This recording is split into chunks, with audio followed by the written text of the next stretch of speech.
Hey, church family, welcome to Friday's Holy Week devotional. We love this day as we celebrate Good Friday. I want to encourage you to read Matthew chapter 27, verses 1 through 61. Let's talk about a few things in this text. We want to highlight, first of all, something that is familiar. It's found in verse 46. This is when Jesus cried out, my God, why have you forsaken me?" He was suffering. Jesus was the separation from God for our reconciliation. The cry on the cross was not a cry of unbelief. It was not a cry of confusion. It was not a cry of despair. Jesus was not doubting the Father, and he wasn't confused about what was happening to him. We shouldn't understand his cry from the cross as if he were saying to his Father, "Why are you doing this to me?"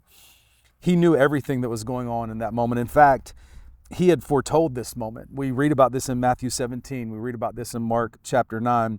And he willingly submitted himself to what God had planned. We see that in John chapter 10. He was confident in the Father even as he experienced this seeming abandonment. Jesus' cry on the cross was a cry of physical agony, to be sure, but also spiritual anguish and relational alienation. He quoted from Psalm 22. Understanding this psalm is the key to our understanding of this cry. Much could be said about the themes that are found in this psalm and the relation to the crucifixion. But for now, we should note that this was a cry of physical agony as Jesus hung on the cross. And we see this Psalm 22, 14 through 16. His physical anguish was very, very real. His suffering was very, very intense. However, as we noted a little earlier, his cry on the cross was also a cry of spiritual anguish. He experienced the wrath of God, and not just for a moment, but for hours. And it was not for his sins, but for our sins. And so kind of shrouded by darkness and seared with pain, he experienced the cup of God's wrath, which we read in Isaiah. It pleased the Lord to crush his son as Jesus drank the wrath of God that we rightly deserved. And so this is all part of God's sovereign plan. And so this relational alienation, the third piece of suffering that we see here, is a mysterious way that we see Christ being alienated, not only from his friends, but also from the Father. And this was the curse of the cross. We can read about that in Galatians chapter 3.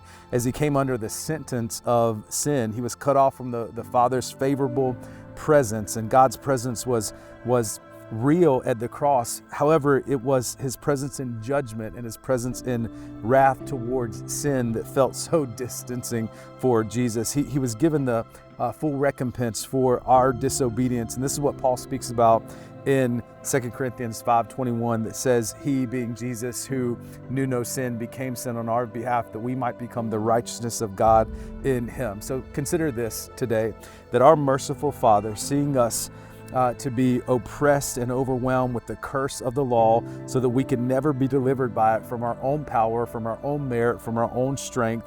Here's what God did. Our merciful Father sent his Son into the world and laid upon him all the sins of all men, saying that, hey, whether it's Peter who denied Jesus, or Paul, who was formerly Saul, who persecuted the church, who was a blasphemer, who was one who was a cruel oppressor, whether it was a David who was an adulterer, a sinner that went his own way, or whether you think way back to Adam and Eve in paradise whenever they took of the fruit where they should not have taken, we see that all of these sins committed by all peoples who have placed their faith and their trust in Jesus, it was satisfied in him. He absorbed the wrath of God so that sinners could be set free.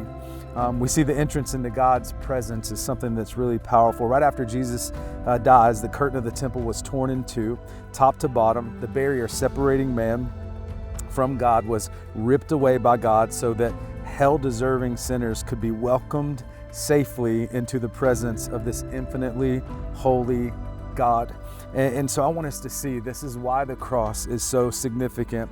What happened on the cross is far more than just a beat-up man who was pierced and nailed to a wooden cross. No, this is the holy God of the universe giving his Son to die a death that we deserved, to endure our condemnation and suffer our separation so that we could be declared righteous and so that we could be ultimately welcomed into his presence.